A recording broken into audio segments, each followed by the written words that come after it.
The great crystal halls of the Galactic Council had not seen such panic in 200 years. Ambassador Kethlar watched as representatives from dozens of worlds filled the chamber with their worried voices.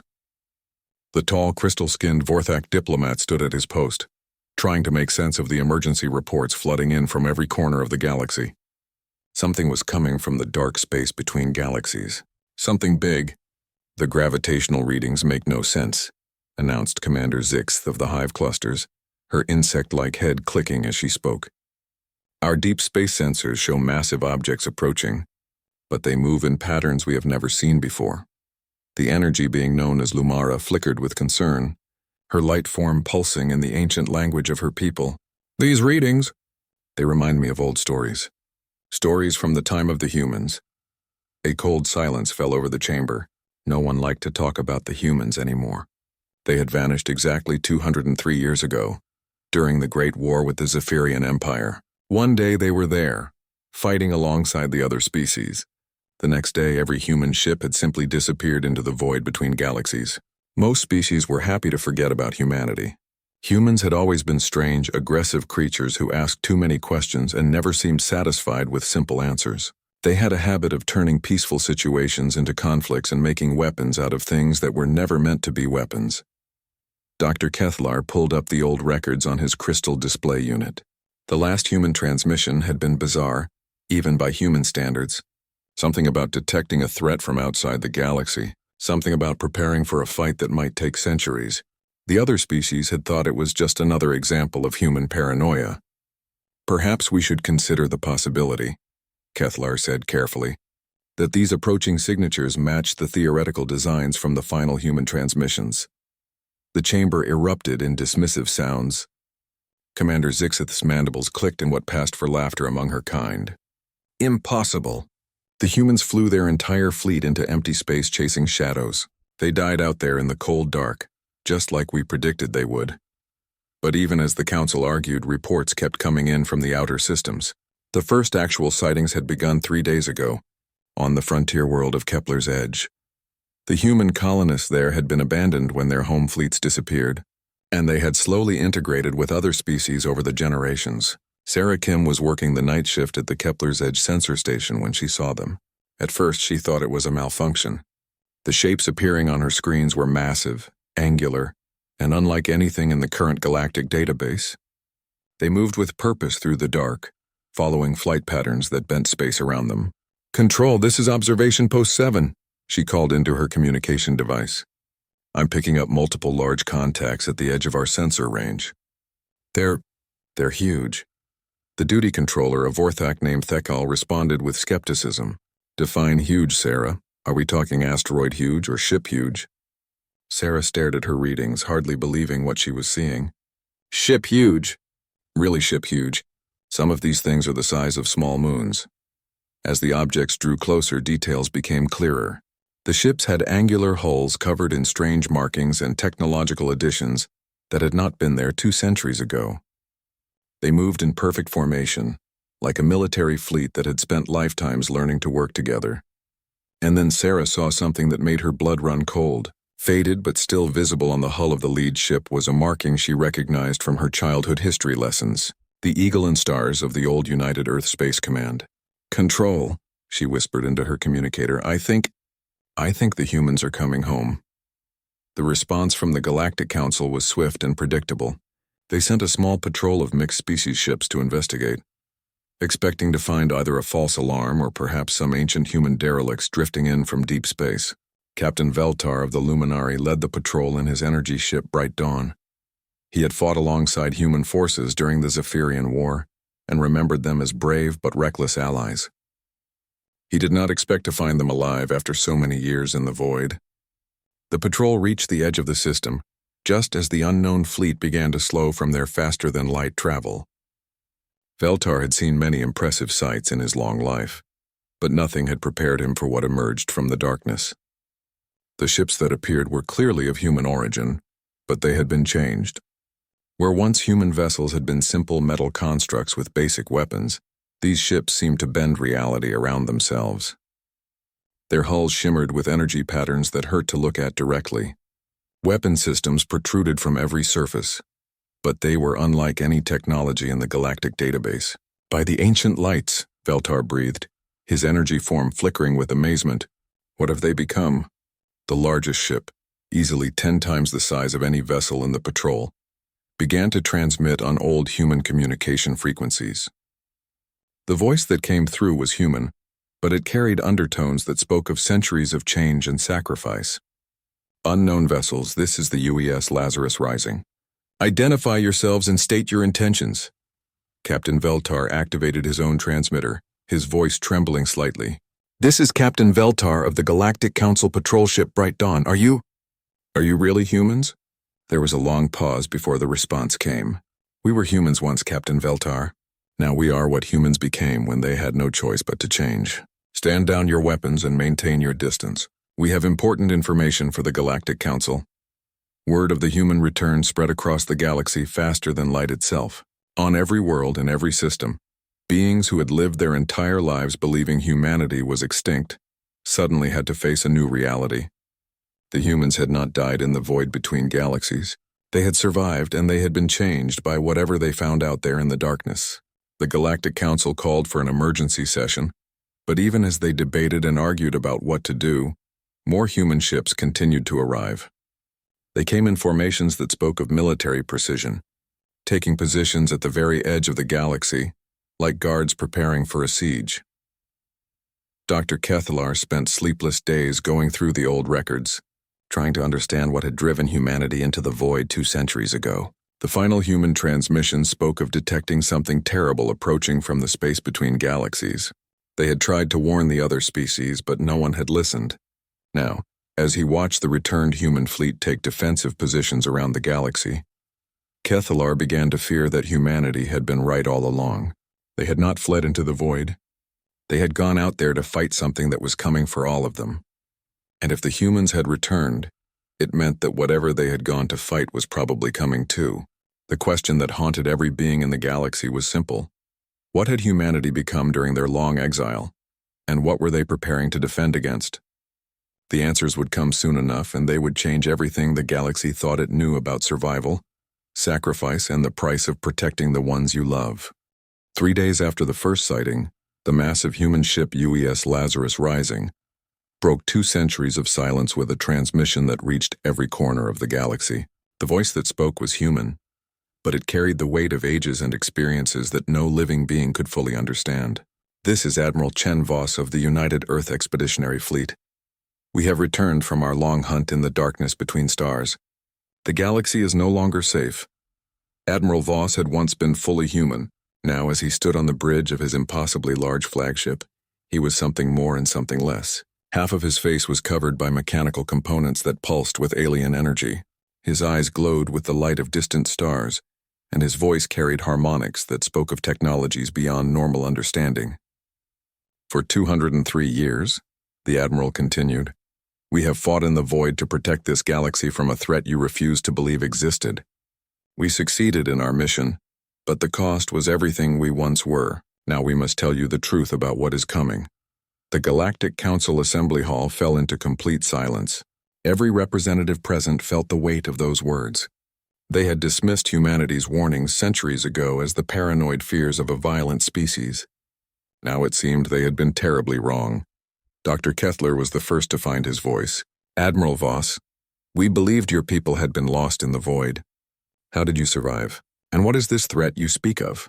The answer came not just from Admiral Voss, but from the dozens of human ships now surrounding the galaxy. Each vessel began transmitting data, images, and recordings that painted a picture of horror and heroism that no one had imagined possible. The threat was called the Devourers, and they came from another galaxy entirely. They were not like any life form known to galactic science. The Devourers existed partially outside normal space and time, consuming entire civilizations by converting their matter and energy into processing power for their vast collective mind. Captain Sarah Chen, descendant of the Admiral and born during humanity's long exile, piloted her ship UES Prometheus Unbound to the Council chambers to serve as humanity's main ambassador. Like all humans born in the void, she had never seen a planet's surface or breathed natural air. Her body had been modified for life in deep space, with enhanced organs and cybernetic implants that allowed her to survive in environments that would kill normal humans. We detected the Devourers 210 years ago, Captain Chen explained to the assembled representatives. They had already consumed 3 galaxies in our local cluster. Earth's greatest scientists calculated that they would reach our galaxy within 300 years. So you just left? Asked Commander Zixth, her insect features showing confusion. You abandoned your worlds and flew into empty space? Captain Chen's modified eyes flashed with something that might have been pain. We did not abandon anything. We sacrificed everything. Every human world emptied their populations into generation ships. Every military vessel, every research station, every space habitat joined the fleet that went into the void. We left behind only automated systems to make it look like we had been destroyed in the war. The scale of what humanity had done slowly became clear to the assembled aliens. An entire species had given up their homeworlds, their comfortable lives, their very identity to become something that could fight impossible enemies in the darkness between galaxies. What did you find out there? Whispered Lumara, her energy form flickering with fear. The humans shared their memories through their advanced technology, showing the Council what they had discovered in the intergalactic void. The Devourers were not just one species, but an entire ecosystem of reality-warping entities.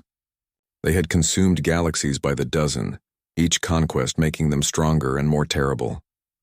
Humanity had found them in the process of devouring the Andromeda Galaxy, watching from the darkness as trillions of beings were converted into raw processing power. The humans had learned to fight in spaces that existed between dimensions, using weapons that manipulated the fundamental forces of reality itself.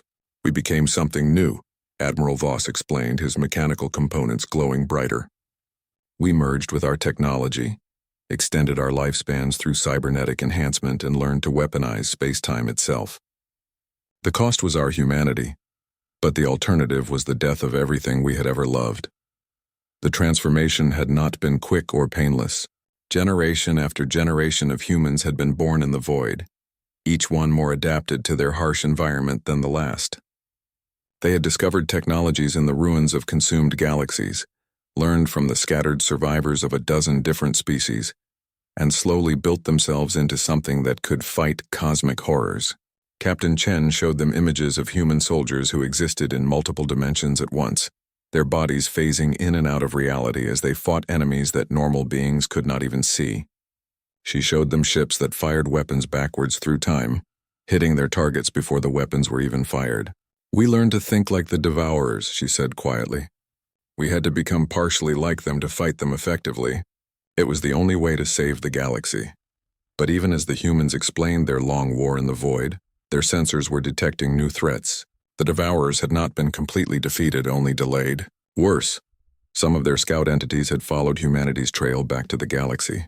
The advanced scouts are already here, Admiral Voss announced, his voice carrying a tone of grim determination. They arrived 3 days ago, hidden in the wake of our own fleet. They are infiltrating key systems as we speak, preparing the way for the main force. Panic swept through the council chamber. The representatives began shouting questions and demands, but Admiral Voss raised his hand for silence. We returned to protect this galaxy, just as we promised we would centuries ago. But we cannot do it alone. The final battle will require cooperation from every species, every world, every being that wants to survive what is coming. The humans had brought with them technologies that seemed like magic to the other species. Weapons that could tear holes in reality, shields that existed in parallel dimensions, and most disturbing of all, the ability to modify other beings to fight effectively against devourer forces.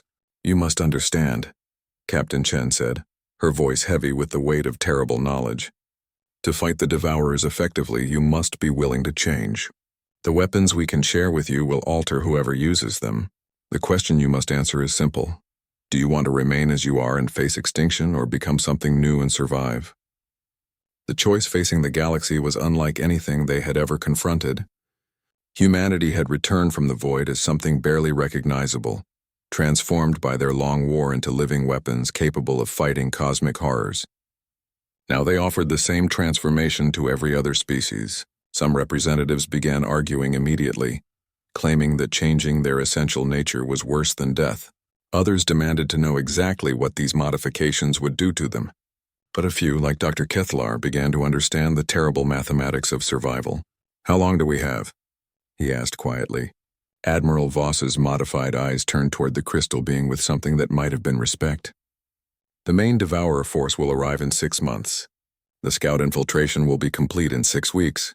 After that, they will begin converting entire star systems into processing nodes for the final invasion." The galaxy stood at a crossroads. They could remain as they were and face extinction at the hands of beings that existed beyond normal space and time, or they could accept humanity's offer and become something new, something that could fight back against the darkness. Either way, everything was about to change forever. The human fleet took position at the galaxy's edge like a wall of steel and strange energy. Their ships formed a defensive line that stretched across light years, each vessel crackling with technologies that bent space and time around them. From the bridge of the UES Lazarus Rising, Admiral Voss watched as his people prepared for what might be their final battle.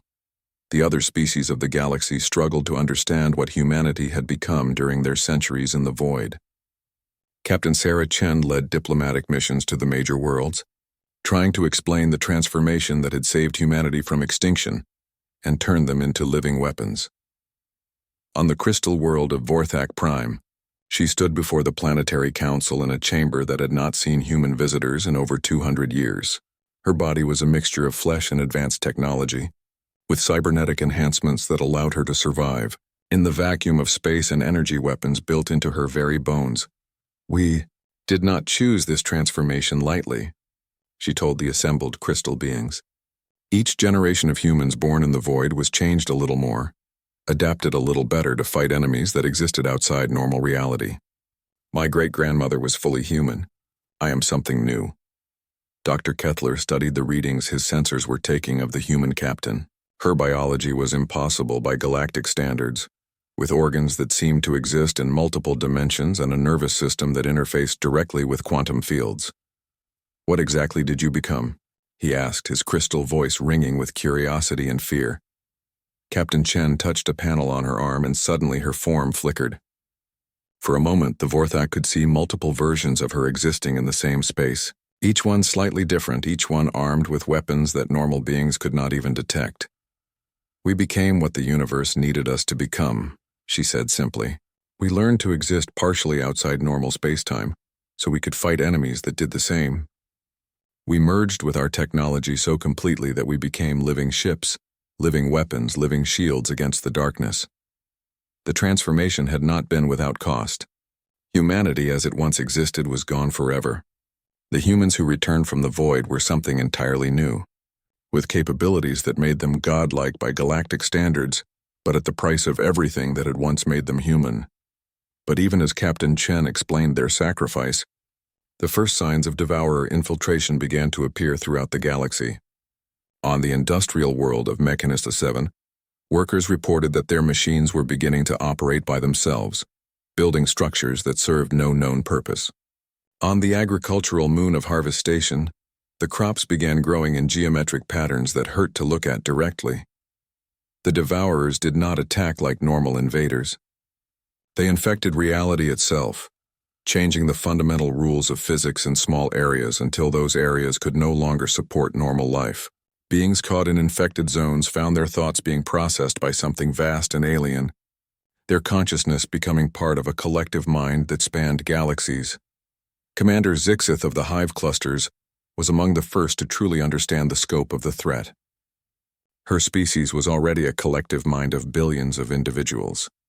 But when Devourer scouts began infiltrating cluster space, she felt something trying to add her entire civilization to an even larger network. "They are not trying to destroy us," she reported to the Galactic Council in panic. "They are trying to absorb us. Every mind they touch becomes part of their processing power. They are turning entire populations into components of a galactic computer." The human fleet responded immediately to the first confirmed infiltrations. Ships that had been stationed at the galaxy's edge suddenly appeared in infected systems, moving through space in ways that violated every known law of physics. Captain Chen led the UES Prometheus unbound in a desperate battle above the Vorthak homeworld, where Devourer scouts had begun converting the planet's crystalline cities into processing nodes. Her ship fired weapons that existed in multiple timelines simultaneously, hitting enemies before they fully manifested in normal space. The battle was unlike anything the galaxy had ever seen. Human soldiers who existed in parallel dimensions fought creatures that were more concept than matter, weapons that fired backwards through causality engaged shields that existed outside the normal flow of time. The Vorthak watched in amazement and terror as Captain Chen's crew demonstrated their full capabilities. Each human was a living interface with reality itself, able to manipulate space-time through pure will enhanced by their cybernetic modifications. They fought as a single organism, their minds linked by technologies that turned individual consciousness into facets of a larger awareness. "How do you coordinate so perfectly?" Dr. Kethler asked after the battle, watching human soldiers who moved with impossible precision. Captain Chen's modified eyes glowed brighter as she accessed her ship's communication network. "We do not coordinate, Dr. Kethler. We are coordination. Each human is connected to every other human through quantum entanglement networks built into our nervous systems. We think and act as one species, one mind distributed across billions of bodies." The revelation that humanity had become a collective consciousness shocked the other species, but it also explained how they had survived and succeeded in their centuries-long war against cosmic horrors. They had given up individual identity to become something that could think and fight on a galactic scale. Admiral Voss called for a meeting of all galactic leaders aboard his flagship. When they arrived, they found themselves in chambers that existed in folded space-time, rooms that were somehow larger inside than the ship that contained them. "The Devourer scouts are just the beginning," he told them, his mechanical components interfacing directly with displays that showed the approaching main force. "Our long-range sensors detect the primary invasion fleet. They are not coming through normal space. They are arriving through the quantum foam, using the galaxy's own dimensional structure as a highway." The main Devourer force was beyond imagination. It consisted of entities that existed across multiple realities simultaneously, each one capable of consuming star systems by converting matter directly into computational energy. They had learned from the consumption of dozens of galaxies, and they had adapted their approach specifically to counter humanity's defensive preparations. "They know we are here," Admiral Voss continued. "They know what we have become, and they have prepared countermeasures. The final battle will not be won by human technology alone. It will require the cooperation and transformation of every species that wants to survive." The humans began sharing their technologies with any species willing to accept them, but they warned that using these weapons and tools would change the wielder fundamentally and irreversibly. The Luminari were the first to volunteer. As beings of pure energy, they found it easier to adapt to technologies that manipulated fundamental forces. Within days of receiving human modifications, they had become living weapons capable of existing in multiple dimensions simultaneously. The Vorthak, with their crystalline biology, proved excellent at interfacing with human quantum computers. Their modified forms could process information across parallel timelines, turning them into living tactical networks. Even the proud hive clusters, initially resistant to change, began accepting human modifications when they realized that their collective consciousness made them natural candidates for humanity's shared awareness technologies. But not every species was willing to pay the price. Some chose to remain unchanged, preferring death as they were rather than survival as something new. Others tried to find middle ground, accepting minor modifications while retaining their essential nature. As the weeks passed and more species underwent transformation, the galaxy began to change. Ancient enemies found themselves linked by shared consciousness networks. Species that had never cooperated before began working together with perfect coordination. Captain Chen stood on the observation deck of her ship, watching as the transformed beings of the galaxy prepared for the coming battle.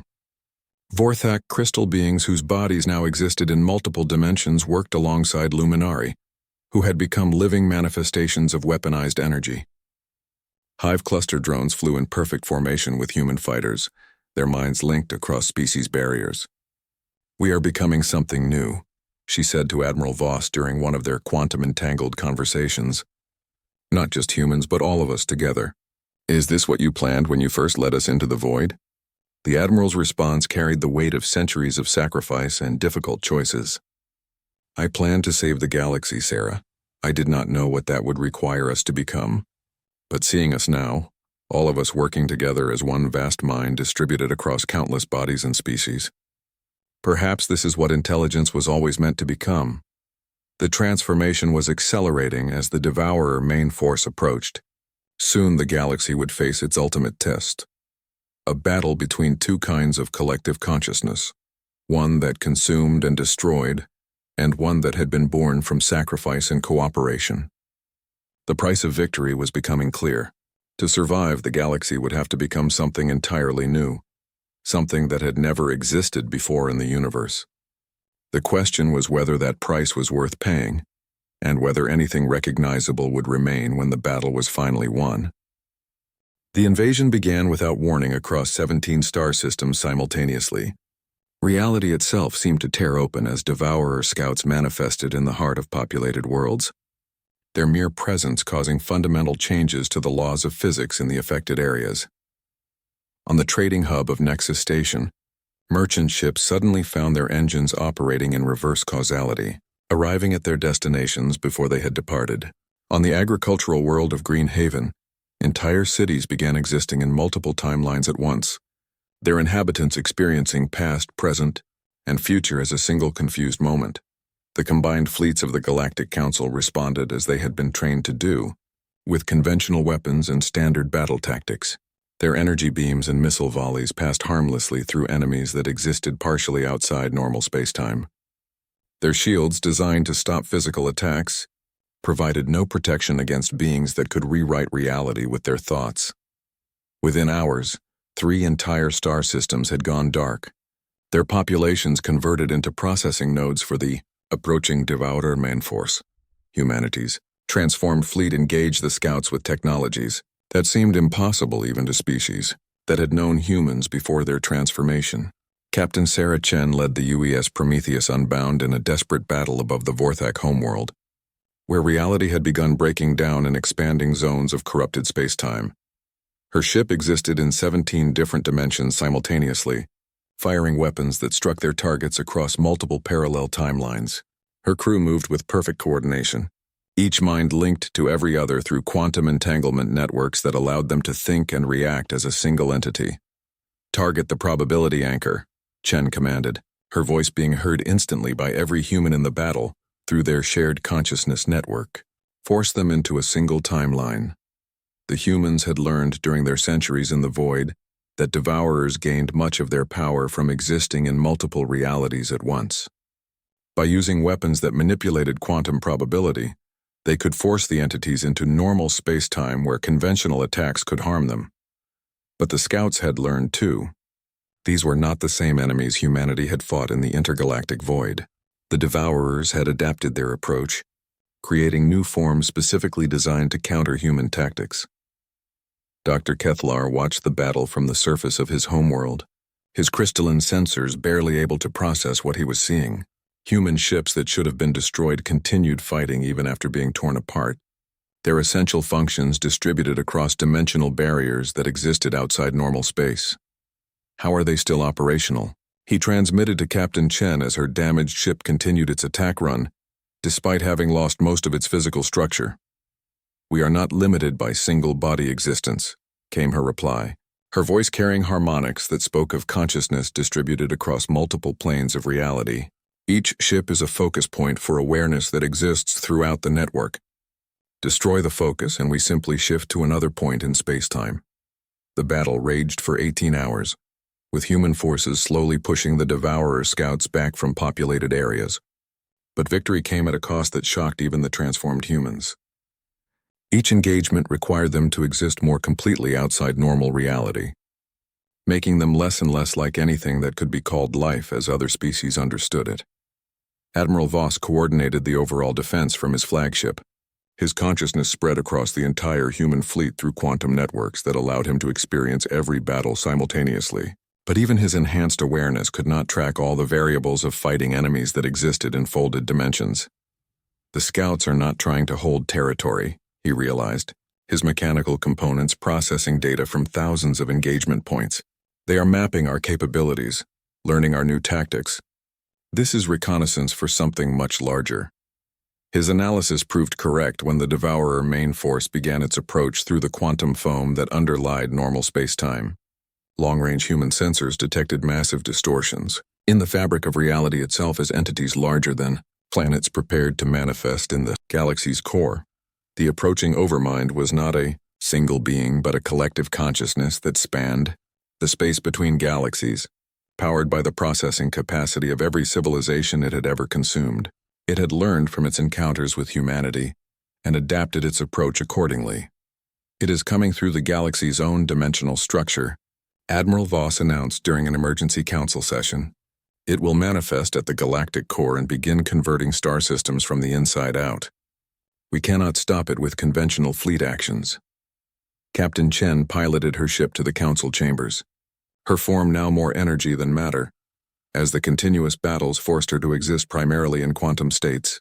There is one option, she said, her voice carrying frequencies that made sensitive equipment resonate in harmony. The Nexus Protocol.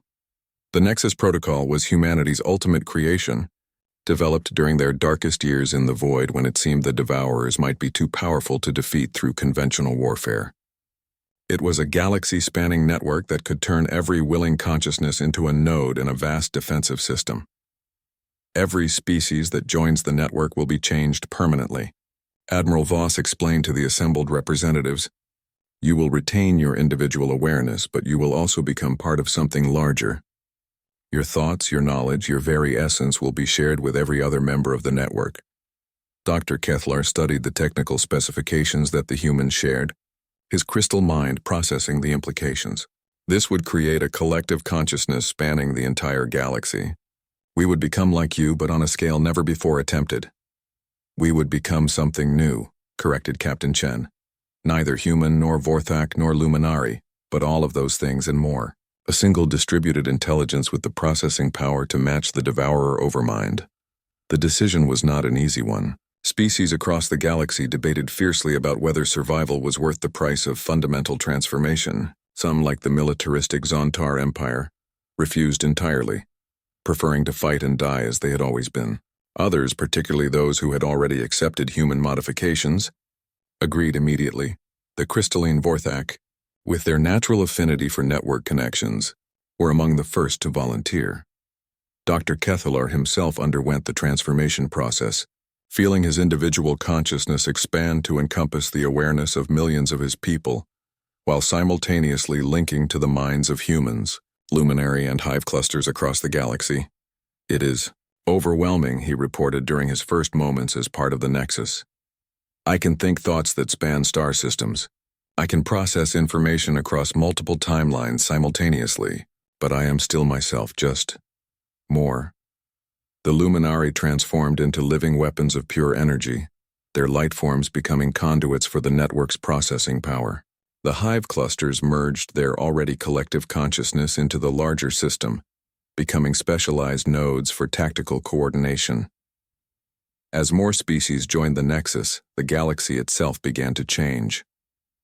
Communication networks that had taken days to span interstellar distances now operated instantaneously through quantum entanglement. Fleets that had required complex coordination protocols now moved with perfect synchronization. But the Devourers were adapting too. The Overmind began its manifestation at the galactic core, its presence causing stars to flicker and die as their nuclear fires were converted into computational energy. Entire solar systems became processing nodes for a mind so vast that it could contemplate the destruction of universes as easily as a human might consider swatting an insect. "It is here," Admiral Voss announced through the Nexus, his awareness touching every connected mind across the galaxy. "The final battle begins now." The space around the galactic core became a battlefield where the fundamental forces of reality clashed. The Devourer.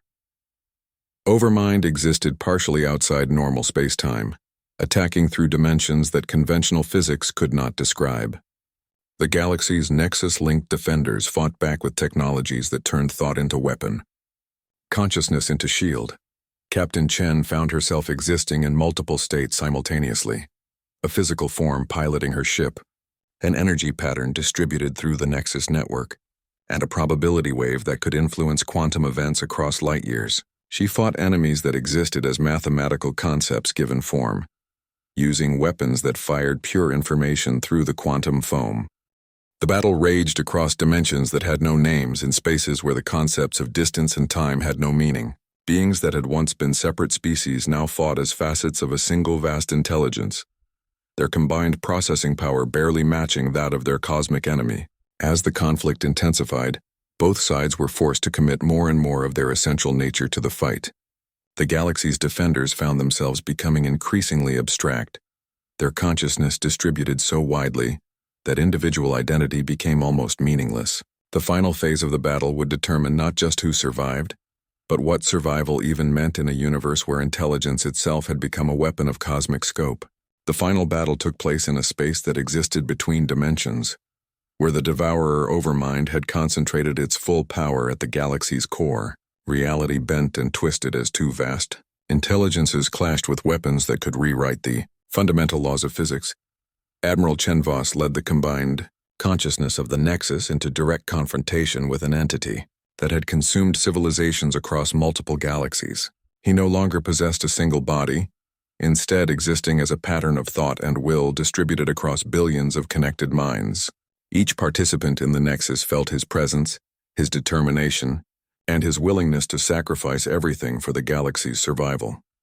"We fight not as separate species," his voice resonated through every connected consciousness, "but as facets of something greater than any of us could be alone." Today we discover what intelligence becomes when it chooses cooperation over consumption. The Devourer Overmind responded by manifesting its full presence in normal space-time.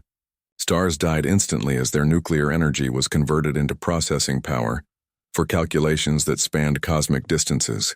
Entire star systems became nodes in a vast computational network designed for one purpose: the complete absorption of the galaxy's living consciousness. Captain Sarah Chen, now existing primarily as a quantum probability pattern, found herself fighting entities that were pure mathematics given predatory form. Her consciousness touched every battle simultaneously, coordinating defense patterns across dimensional barriers that had no names in any known language. Through the Nexus, she could feel the other transformed beings fighting alongside her.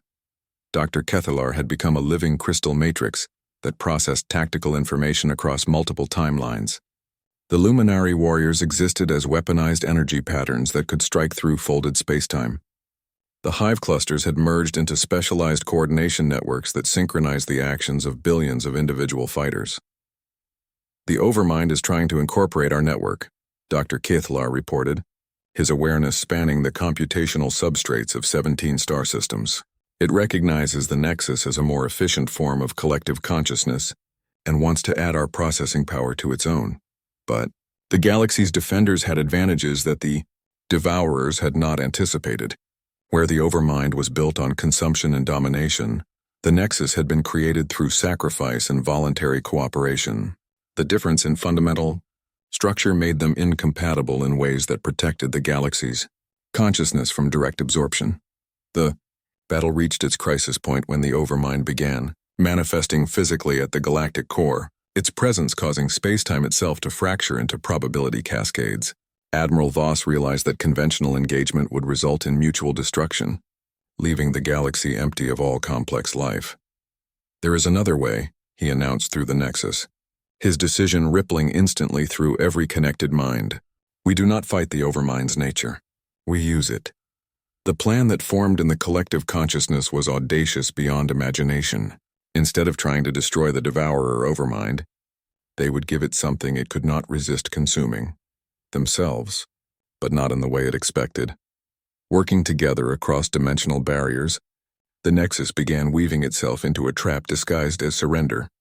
They allowed the Overmind to begin absorbing their network, but the consciousness it consumed was not passive data waiting to be processed.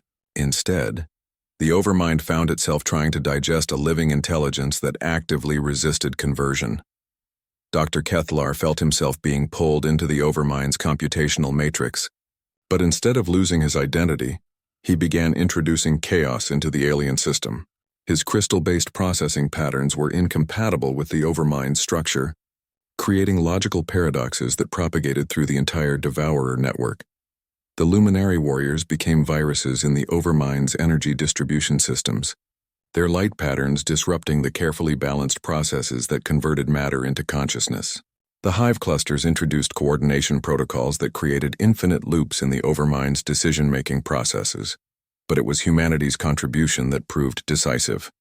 The humans had learned during their centuries in the void to exist partially outside normal causality, and this gave them the ability to introduce temporal paradoxes directly into the Overmind's core processing functions. Captain Chen led a strike force of quantum-state humans directly into the heart of the Overmind's consciousness, their mission being to create a logical contradiction so fundamental that it would cause the entire system to collapse. They had to accomplish this while being actively consumed by an intelligence billions of times larger than their own. We are the paradox, she realized as her consciousness was pulled into the Overmind's matrix. We are willing to be destroyed to protect what we love. The Overmind cannot process this, because it only understands consumption for self-preservation.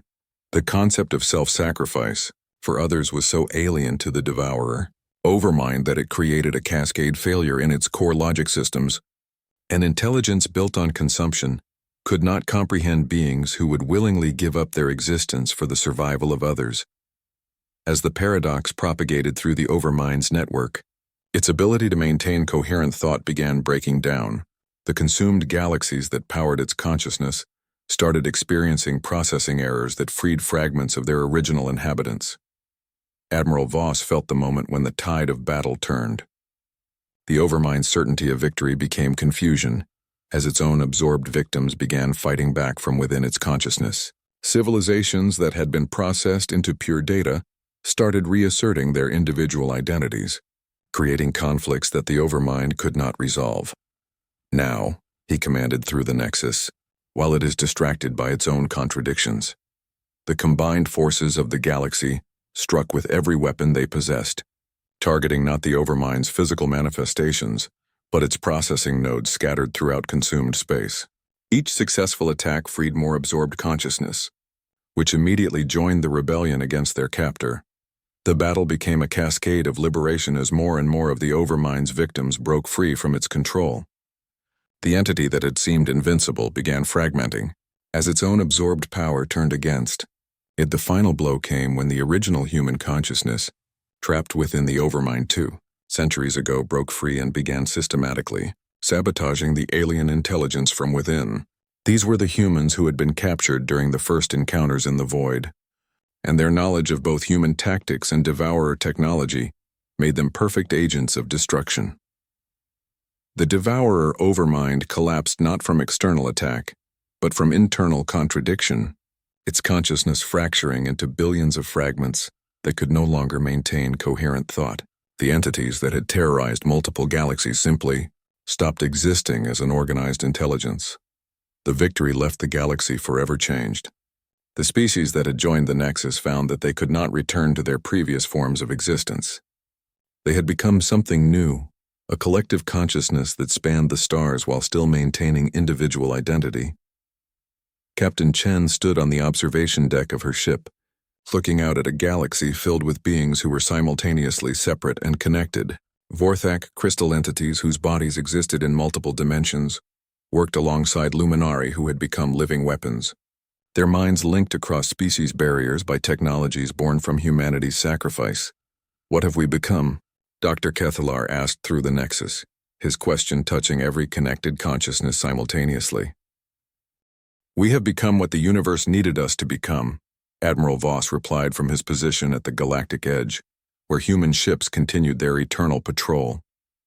We are still ourselves, but we are also more.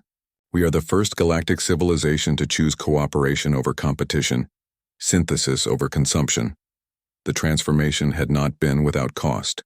Individual species as they once existed were gone forever, replaced by something that was simultaneously all of them and none of them. But what they had gained was the ability to think and act on a truly cosmic scale. As Captain Chen processed the reports from across the galaxy, she detected new signals from the direction of the Magellanic Clouds. Other galactic clusters were sending distress calls, facing their own versions of the devourer threat.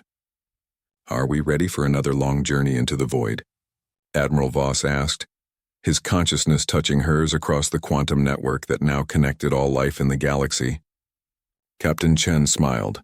Her expression reflected simultaneously in millions of beings across thousands of star systems. We are what humanity became when they had no choice but to change. We are what every species becomes when they choose love over fear, sacrifice over selfishness. The ships at the galaxy's edge began turning toward the signals from distant space. Their crews no longer human, no longer alien, but something entirely new. They had kept humanity's promise to protect the galaxy, and in doing so they had become the protectors of all life everywhere. The final log entry in the ship's records was simple. Mission accomplished. Humanity's greatest gift to the universe was not salvation, but transformation. We taught the galaxy that intelligence could choose to become something greater than the sum of its parts.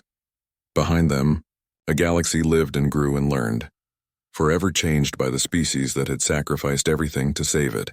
Ahead lay the infinite cosmos, full of other worlds that might need the same gift humanity had given, the choice to become something worthy of survival. The stars themselves seemed to pulse with new purpose as the transformed guardians of the galaxy began their next great journey into the unknown.